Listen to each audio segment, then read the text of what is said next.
तो कैसी चल रही तैयारी फिर करंट अफेयर्स की? डर लग रहा? तुम बताओ, डर लग रहा आने वाले एग्जाम में? क्यों ना भैया, डर लग रहा है? मुझे तो बहुत लग रहा है। तुम लोग क्या करोगे? तो इसी डर को देखते हुए, इस डर का सामना करते हुए मैंने कुछ चीज़ें बहुत ही शॉर्ट में यहाँ लिखी हैं। इसकी इस सीरीज़ की एक वीडियो मैं पहले अपलोड कर चुका हूँ आज सुबह, ये दूसरी वीडियो है। तो बहुत सारी चीज़ें आपको इसमें पता हैं। अब मैं क्या कर रहा हूँ, उनको बहुत शॉर्ट में लिखा जिससे कि आप रिवीजन कर सको और वो आपको याद आ जाए, क्योंकि अभी 8-10 दिन में आपका एग्ज़ाम होने वाला है, तो ये ताज़ा ताज़ा हो जाएगा। आपको कम से कम 4-5 क्वेश्चंस का यहाँ पर फ़ायदा हो ही जाएगा करंट अफेयर्स में। तो बिना समय गंवाए शुरू करते हैं। कहाँ से शुरू करें? अभी देखो बहुत सारे जैसे कि करंट में खबरें चल रही हैं। एक आपसे जरूर पूछेगा तमाम तरह के इंडेक्स, जैसे कि वर्ल्ड हैप्पीनेस इंडेक्स, हालांकि बहुत सारे हैं, लेकिन मैंने वो लिखे हैं जानबूझ के जो अक्सर पूछे जाते हैं। तो उसमें एक शामिल है वर्ल्ड हैप्पीनेस इंडेक्स 2026 का। इसमें पहले नंबर पर है फिनलैंड और भारत की रैंक है इसमें 116वीं। करप्शन परसेप्शन इंडेक्स, भ्रष्टाचार बोध सूचकांक, यानी करप्शन का स्टेटस किस कंट्री में कितना है, जिसको शॉर्ट में बोलता है सीपीआई, 2026 की रिपोर्ट है ये। इसमें डेनमार्क इसमें रैंक में पहले नंबर पर है। लेकिन सीपीआई में आपको पता है सीपीआई में कितना स्कोर देते हैं तबसुम? हाँ योगेश, सीपीआई में कितने से कितने तक का इंडेक्स स्कोर देते हैं आप बताओ? 0 से नहीं, 0 से 10 तक देते हैं, ठीक है ना? अच्छा, इसमें यह है 0 जिसका इंडेक्स वैल्यू सबसे ज़्यादा होता है वो टॉप पर होता है, और जो टॉप 1 पर होता है, जो इस रैंकिंग में सबसे ऊपर होता है, वहाँ पर करप्शन सबसे कम होता है, और जो इस रैंकिंग में नीचे होता है वहाँ करप्शन सबसे ज़्यादा होता है। तो इस रैंकिंग में पहले नंबर पर डेनमार्क है, या डेनमार्क का इंडेक्स सबसे ज़्यादा है। इसका मतलब यहाँ पर करप्शन दुनिया में सबसे कम है। भारत की रैंक है इसमें 91 या 91 वर्ल्ड क्लाइमेट चेंज एक्शन प्रदर्शन, इसको हिंदी में कहते हैं विश्व जलवायु परिवर्तन प्रदर्शन सूचकांक। इसका मतलब यह है कि क्लाइमेट चेंज को का सामना करने के लिए आपके जो एफर्ट्स हैं वो किस तरह के हैं, उसकी वो खोजबीन करता है और आपको एक इंडेक्स वैल्यू देता है। वो बताता है कि आपके एफर्ट्स कैसे हैं, आप दुनिया में कहाँ पर खड़े हो या कहाँ पर स्थित हो। तो जलवायु परिवर्तन प्रदर्शन सूचकांक जो 2026 का है, उसमें पहले नंबर पर है डेनमार्क, और इंडिया की रैंक है इसमें 23वीं, है ना? कुल मिलाकर के जलवायु परिवर्तन के मामले में इसका मतलब यह है कि हम लोग अच्छा काम कर रहे हैं। लेकिन पहले नंबर पर डेनमार्क है। वर्ल्ड हंगर इंडेक्स, जिसे हम शॉर्ट में मैंने हंगर या भूख लिख दिया है, ये 2024 की रिपोर्ट आई है, उसके बाद कोई रिपोर्ट आई नहीं है हंगर के मामले में। तो इसमें पहले नंबर पर आर्मेनिया। यहाँ पर पहले नंबर का मतलब ये होता है कि आर्मेनिया में आर्मेनिया में भूख की स्थिति कम है। आर्मेनिया, इसमें सबसे नीचे रैंक पर जो देश हैं अफगानिस्तान, सियरा लियोन, इस टाइप के देश हैं, बुरुंडी, है ना, साउथ सूडान, इस टाइप के देश हैं। लेकिन यहाँ पर सबसे अच्छी स्थिति में पहले नंबर पर आर्मेनिया, और भारत की रैंक है इसमें 102, यानी कि 101 देश ऐसे हैं जो जिनकी कंडीशन हमसे अच्छी है। हमारी रैंक है इसमें 102। यूएनडीपी का मानव विकास सूचकांक HDI, human development index, short में इसको बोलते हैं, खूब आता है, लगभग हर एग्जाम में आता है। तो इसका जो लेटेस्ट है उसमें पहले नंबर पर आइसलैंड है, और भारत की या इंडिया की रैंक है इसमें 130, 130वीं रैंक है भारत की इसमें, अक्सर पूछता है। हालांकि और बहुत सारे सूचकांक इंडेक्स हैं, लेकिन चलते चलते मैंने ये कुछ लिखा दिया, आप इनको याद कर लीजिए, ठीक है? बहुत सारे ऑपरेशन मिशन चर्चा में रहते हैं। ऑपरेशन सागर बंधु, एक्चुअली एक दितवाह साइक्लोन आया था बंगाल की खाड़ी में, श्रीलंका में इससे बहुत नुकसान हुआ था। तो भारत ने श्रीलंका में इस साइक्लोन से राहत या बचाव के लिए जो मिशन चलाया था उसका नाम था सागर बंधु। ब्लैक फॉरेस्ट, छत्तीसगढ़ और तेलंगाना के जंगलों में हमारी फौजों ने जो एंटी नक्सल या नक्सलियों खिलाफ जो मिशन चलाया उसका नाम है ऑपरेशन ब्लैक फॉरेस्ट, ठीक है? काल ने भी ये उत्तराखंड में खूब चर्चा में रहा। उत्तराखंड सरकार का एक मिशन था कि जितने भी साधु संत पीर फकीर हैं उनके आप डॉक्यूमेंट चेक करो, कहीं वो लोगों को ठग तो नहीं रहे हैं। अगर ऐसा कर रहे हैं तो उनकी सच्चाई जो है वो सामने लेके आओ, और उनके खिलाफ नियमानुसार जो कार्रवाई हो सकती है वो करो। तो ये ऑपरेशन कालनेमी उत्तराखंड सरकार, आपके पीसीएस मैन में भी आया ना, मैंने देखा था ये, ठीक है? ऑपरेशन ब्रह्मा, म्यांमार में भूकंप आया था, तो म्यांमार में भूकंप से राहत और बचाव के लिए भारत ने जो मदद वहां पर भेजी थी उसका नाम है ऑपरेशन ब्रह्मा, ठीक है? आगे आ जाओ थोड़े से, है हमारे कहने से आगे आ जाओ, हमको बोलने में बहुत जो है कि तकलीफ होती है, ठीक है सर? अब कुछ ना हेडक्वार्टर्स पूछता है, मुख्यालय या हेडक्वार्टर्स पूछता है बहुत सारे संस्थानों के, ठीक है, बहुत सारे संस्थानों के, इंस्टीट्यूशंस के आपसे हेडक्वार्टर पूछता है। जैसे अब मैंने यहाँ पर लिखा वाशिंगटन डीसी में बहुत सारे, अरे बहुत सारे इंस्टीट्यूशंस हैं, तो आप भी चले जाओ, हैं नहीं तो आगे तो आना पड़ेगा, फिर आप भी चले जाओ चलो, हम दोस्तों का अलग नहीं कर सकते ना। तो वाशिंगटन डीसी में वर्ल्ड बैंक या विश्व बैंक का हेडक्वार्टर है और आईएमएफ का भी हेडक्वार्टर है। आईएमएफ की फुल फॉर्म बताओ, आईएमएफ की फुल फॉर्म बताओ, आप बताओ। हाँ, अब सिमरन तुम बताओ इसे हिंदी में क्या कहते हैं, आईएमएफ को, इंटरनेशनल मॉनेटरी फंड को हिंदी में क्या कहते हैं? तुम बताओ गौरी, अरे कोशिश तो करो। योगेश,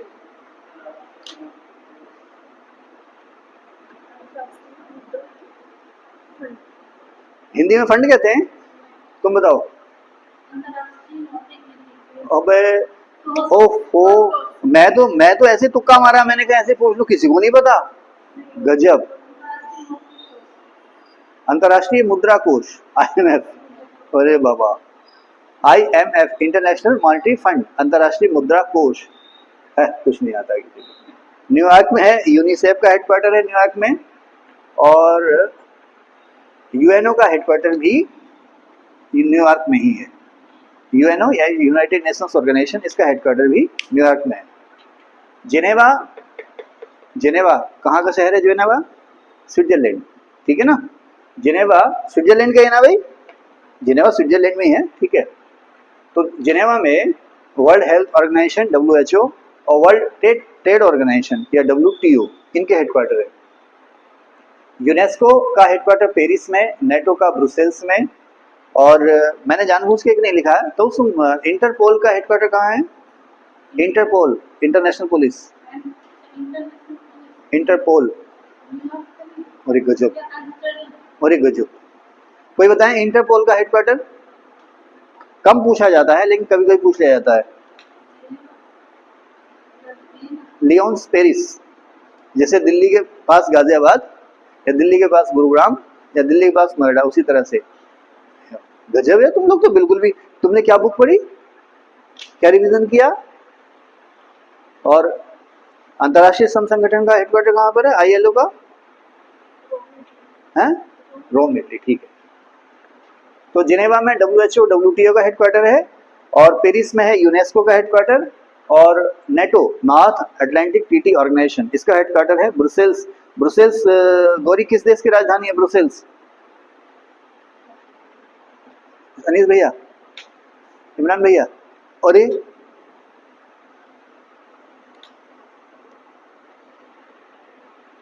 ब्रुसेल्स किस देश की राजधानी है? गजब, ये IAS की तैयारी कर रहे हैं। अरे बाप रे, बेल्जियम की। गजब, भाई क्या हो गया तुम्हें, आज नींद ना ली क्या? एमनेस्टी इंटरनेशनल, ये एमनेस्टी इंटरनेशनल किससे जुड़ी हुई है? छोड़ो, तुम्हें नहीं पता। इसका हेडक्वार्टर, हाँ, ह्यूमन राइट्स, इसका हेडक्वार्टर लंदन में, आसियान का जकार्ता। तो उसमें ये तो बताते जकार्ता कहाँ है, किस देश में है? अरे गजब, गजब, फिलीपींस। अरे बाप रे, जकार्ता इंडोनेशिया की राजधानी है, जो कि वहां से ट्रांसफर हो रही है, समंदर के अंदर डूबता जा रहा है। सार्क का हेडक्वार्टर है काठमांडू में, ब्रिक्स का हेडक्वार्टर संघाई में, ईसा इंटरनेशनल सोलर अलायंस, इसका हेडक्वार्टर है गुरुग्राम, इसका पुराना नाम था गुड़गांव, हरियाणा, दिल्ली से सटा हुआ है, जैसे गाजियाबाद सटा हुआ है। इंटरनेशनल सोलर अलायंस में अब तक 104, आज की तारीख में इंटरनेशनल सोलर अलायंस या ईसा में 104 फुल मेंबर हो चुके हैं, यानी पूर्ण रूप से सदस्यता उसकी ले चुके हैं और एक्टिव पार्टनर हो गए, ठीक है। और 125 देशों ने आज की तारीख में इसको सिग्नेचर कर दिए, यानी कि इसका जो प्रोटोकॉल है उससे जुड़ गए, फुल मेंबरशिप उनको नहीं मिली है। वो है जो आप आंसर देख रहे थे ना, ये। चले सर आगे। अच्छा, अब इधर देखें आप, मैं बाहर तो नहीं जा रहा इसकी रेंज से मोबाइल की, आप देख लेना, अभी ठीक है, ओके। मैंने क्या लिखा है, NSA का, NSA यहाँ पर है नेशनल, क्या लिख दिया मैंने, NSA। खैर अब मैं देखता हूँ इसको। फुजेरा पोर्ट कहाँ पर है? फुजेरा पोर्ट अरे भाई ये बहुत चर्चा में रहा था फुजैरा पोर्ट, ये यूएई का बंदरगाह है। इस पर अभी ईरान ने मिसाइलें दागी थी जब लड़ाई चल रही थी फुजैरा पोर्ट पर, ठीक है ना। अभी मोदी जी गए भी हैं ईरान में, नहीं ईरान नहीं, यूएई। मोदी जी अभी निकले हैं ना 4 दिन की, 4 देशों की यात्रा पर। तो पहले चरण में कहाँ गए? यूएई। उसके बाद कहाँ पहुंचे हैं वो? नीदरलैंड या हॉलैंड, है ना। तो मोदी जी ने निंदा भी की है यूएई पर हमले की। तो वो जो फुजैरा पोर्ट है वो यूएई में है। और अभी जब मोदी जी यूएई गए हैं तो यूएई और भारत के बीच में पेट्रोलियम के स्ट्रेटेजिक रिजर्व या पेट्रोल के रणनीतिक भंडार को लेकर के समझौता हुआ है।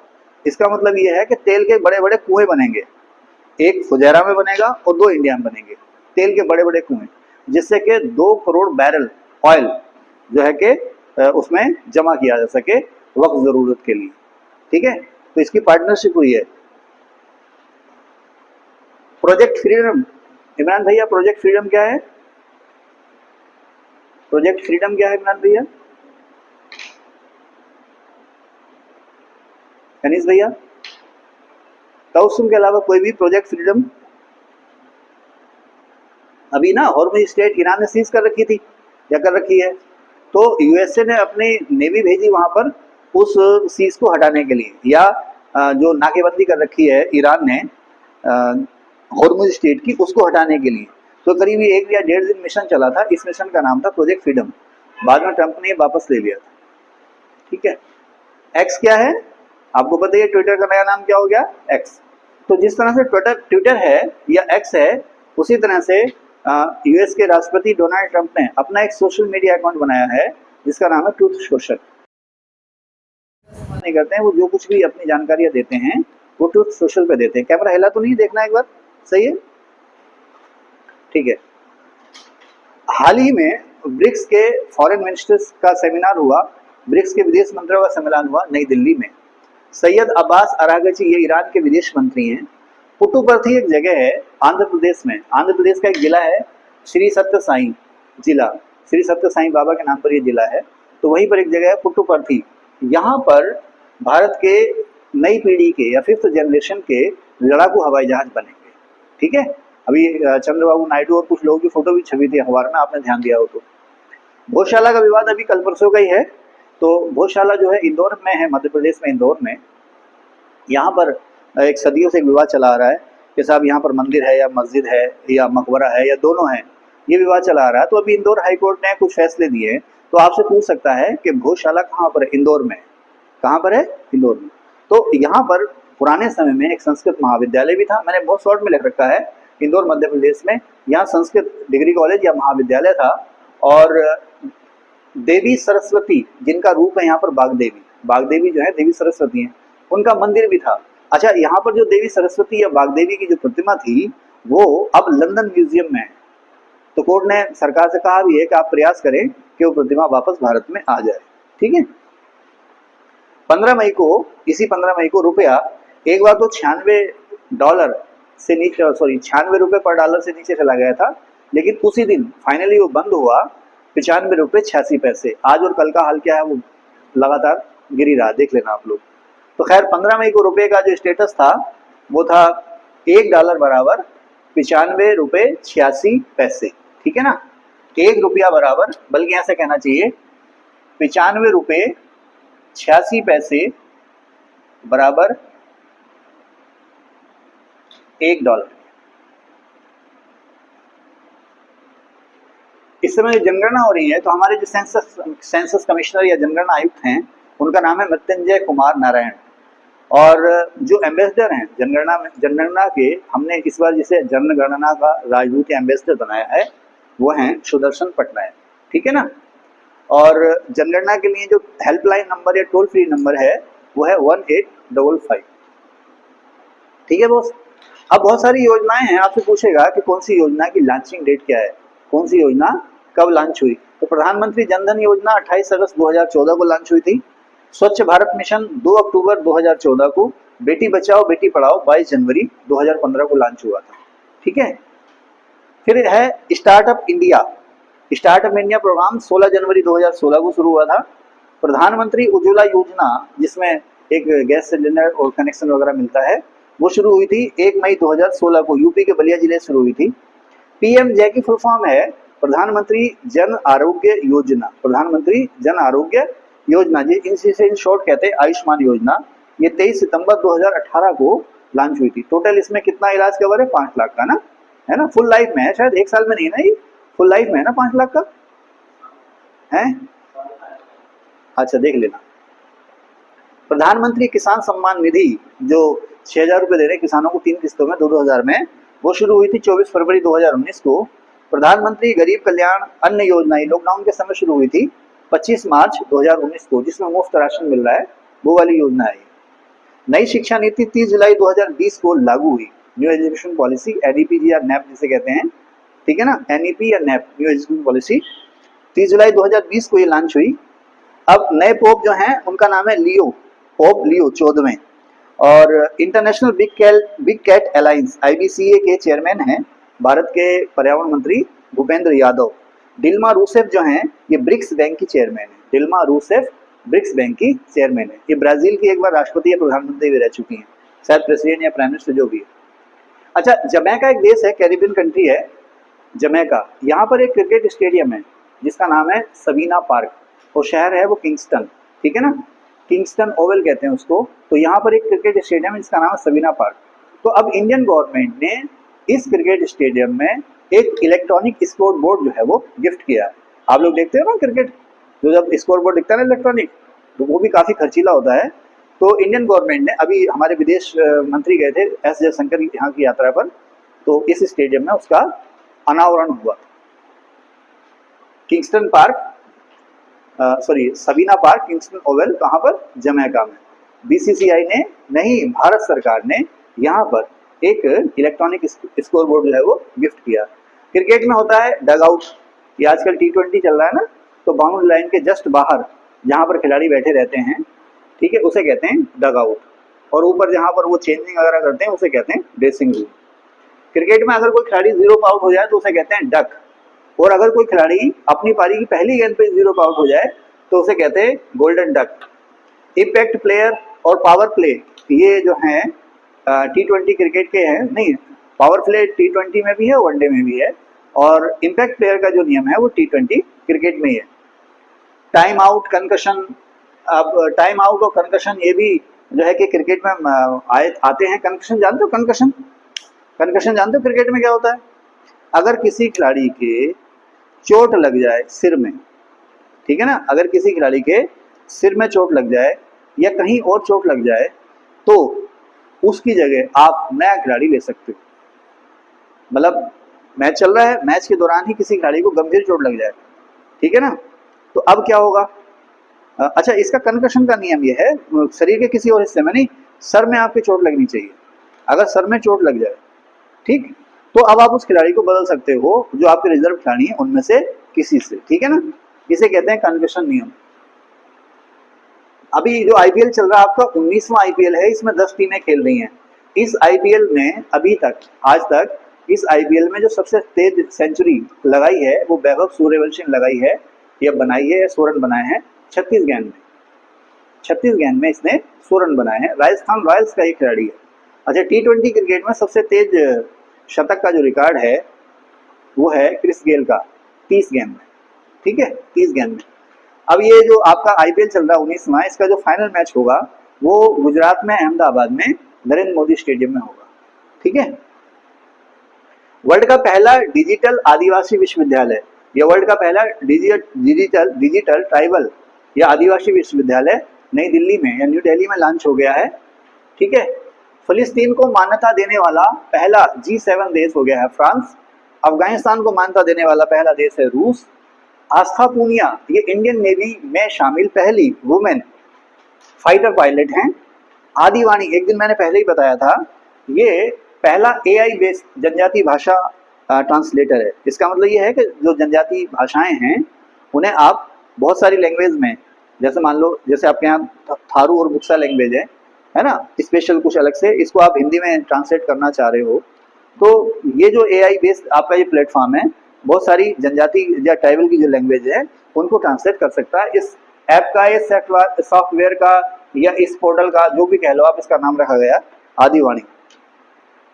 पहला तितली पार्क केरल में बन गया है। तियानशान सेंगली सुरंग, तियानशान सेंगली सुरंग, ये विश्व की सबसे लंबी हाईवे सुरंग है।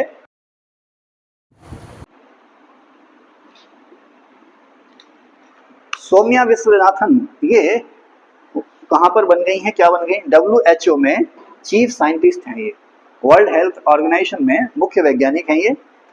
डोनाल्ड ट्रंप यूएसए के 47वें राष्ट्रपति हैं। और काश पटेल यूएसए की जांच एजेंसी है FBI, ठीक है ना, उसके डायरेक्टर है काश पटेल, ये अमेरिकी हैं, है ना, नाम इनका हिंदुस्तानी जैसा है, ठीक है।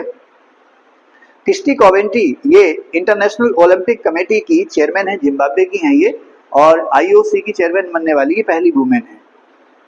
इंटरनेशनल सोलर अलायंस के चेयरमैन आशीष खन्ना है, इंडियन है, ठीक है ना। आपको पता ही होगा ईसा का जो अध्यक्ष है वो भारत है, ठीक है।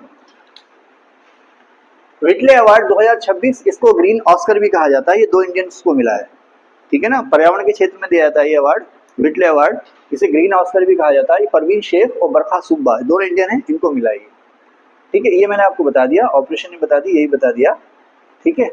अच्छा, अब मैंने क्या लिखा? मेंबर, यहाँ पर लिखा मैंने मेंबर्स। ये अक्सर पूछ लेता है कि किस ऑर्गेनाइजेशन में कितने मेंबर हैं। तो यूएनओ में 193 193 मेंबर हैं। अनीस भाई तबीयत ठीक है? कुछ तो हो रहा है, रेस्ट रूम है, सो जाओ, सोना है, चले जाओ, चले जाओ, कोई दिक्कत नहीं। यूएनओ यूनाइटेड नेशंस ऑर्गेनाइजेशन में 193 देश हैं। अनीस भाई, यूएनओ का सबसे पहला मेंबर कौन था? यूएनओ का सबसे पहला मेंबर कौन था? जोर से बोलो, मैं तो सबसे पहला पूछ रहा हूँ, आप लोगों को पता है? किसी को पता है यूएनओ का सबसे पहला मेंबर कौन था? पोलैंड। और बोलो। यूएनओ के 50 फाउंडर मेंबर्स थे, 50+1, 50 लोगों ने सिग्नेचर किए थे, 51 में पोलैंड ने करने थे, लेकिन उसका जो रिप्रेजेंटेटिव था वो आ नहीं पाया, तो 51 माने जाते हैं, ठीक है ना। कभी उसको 51 लिख देगा, कहीं लिख देगा 50+1, जाग जाओ, आपको जगाने के लिए पूछा ये क्वेश्चन मैंने, ठीक है। कहाँ थे? यूएनओ में कितने मेंबर हैं? 193 इस समय, वर्ल्ड बैंक में 189। नेटो, चलो अनीस भाई नेटो की फुल फॉर्म बताओ, नेटो या नाटो की फुल फॉर्म बताओ। नॉर्थ अटलांटिक, टी से Tarzan, North Atlantic Treaty Organization. चलो तुम इसको हिंदी में बताओ।